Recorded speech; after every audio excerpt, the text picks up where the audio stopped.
Halo, pada hari ini saya Yohana Pegasiana, Niaga C 2020 akan mempresentasikan analisis cash flow dari perusahaan Apple. Analisis kali ini juga dilengkapi dengan analisis pastel. Apple adalah sebuah perusahaan teknologi yang mendesain, memanufaktur, dan memasarkan smartphones, laptop pribadi, tablet, serta aksesorisnya ke pasar. Produk dari Apple sendiri terdiri dari sebuah komputer yang disebut dengan iMac, tablet iPad, laptop Mac, smartphone iPhone, dan jam tangan iWatch. Apple juga menjual produknya dengan harga yang lebih premium jika dibandingkan produk serupa milik kompetitor lainnya. Berikut adalah profil dan background dari perusahaan yang didirikan oleh Steve Jobs ini. Pertama, sales utama sebesar 52% Apple didapatkan dari iPhone. Kemudian, revenue Apple mencapai 365 miliar USD pada tahun 2021. Ketiga, Apple juga memiliki pertumbuhan divisi bagian wearables sebesar 25%. Keempat, Apple menjual sebanyak 230 juta unit iPhone, 70 juta unit iPad, dan 20 juta MacBook pada tahun 2021. Sebagai pengantar dari pembahasan kasus, Apple sendiri memiliki beberapa kompetitor ternama terutama di Asia, yaitu Oppo, Vivo, Huawei, Samsung, dan Xiaomi. Selanjutnya adalah gap yang Apple tengah hadapi. Meskipun dikenal secara mendunia, pada tahun 2021, Apple mengalami kesulitan dalam mempenetrasi dan meningkatkan market share-nya terutama di pasar Asia. Hal ini juga didukung oleh data bahwa penjualan terbesar Apple masih terpusat di negara-negara barat. Apabila dibandingkan kompetitornya di Asia, Apple masih kalah dengan jauh. Di tahun 2021 sendiri, Samsung akhirnya menyusul angka shipment dan market share yang dimiliki oleh Apple di Asia.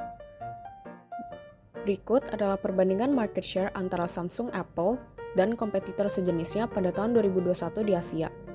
Dapat dilihat bahwa Samsung masih unggul jauh apabila dibandingkan dengan Apple.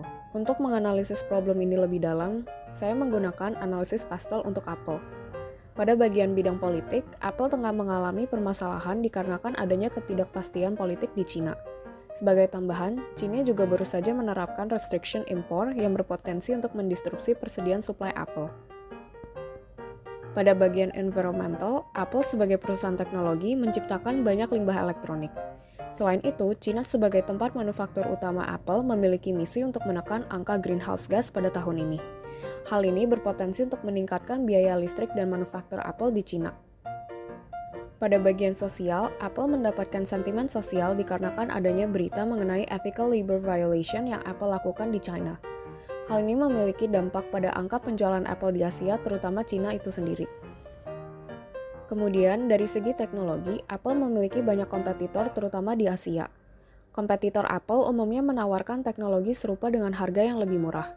Hal ini menjadikan penetrasi dalam market perangkat teknologi sulit untuk dilakukan oleh Apple.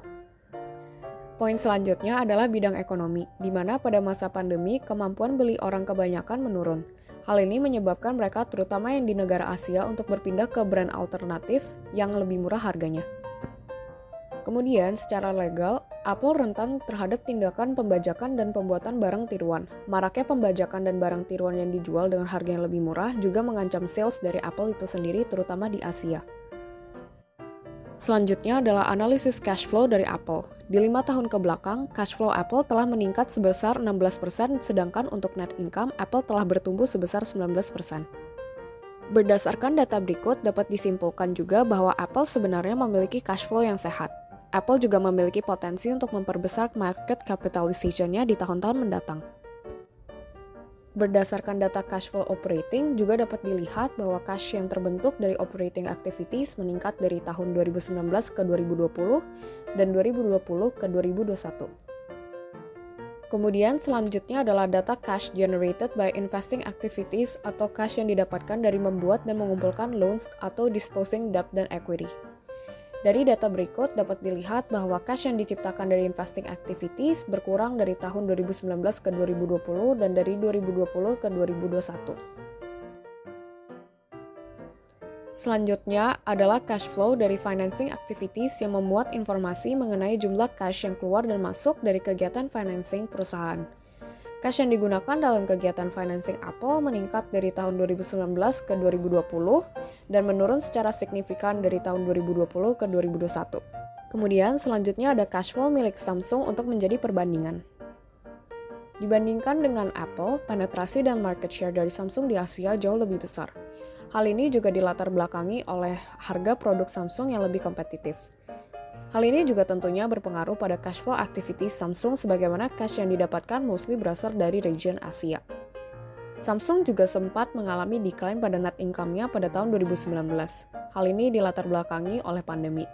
Namun setelah 2021, growth net income-nya kembali bangkit. Berbeda dengan Apple, cash flow yang didapatkan oleh Samsung melalui kegiatan investing dan financing memiliki perbedaan yang signifikan apabila dibandingkan dengan cash flow operating. Berdasarkan cash flow kedua perusahaan tersebut, dapat disimpulkan bahwa Apple mengelola lebih banyak cash dibandingkan Samsung. Hal ini dikarenakan penetrasi Apple secara global masih lebih unggul dibandingkan Samsung.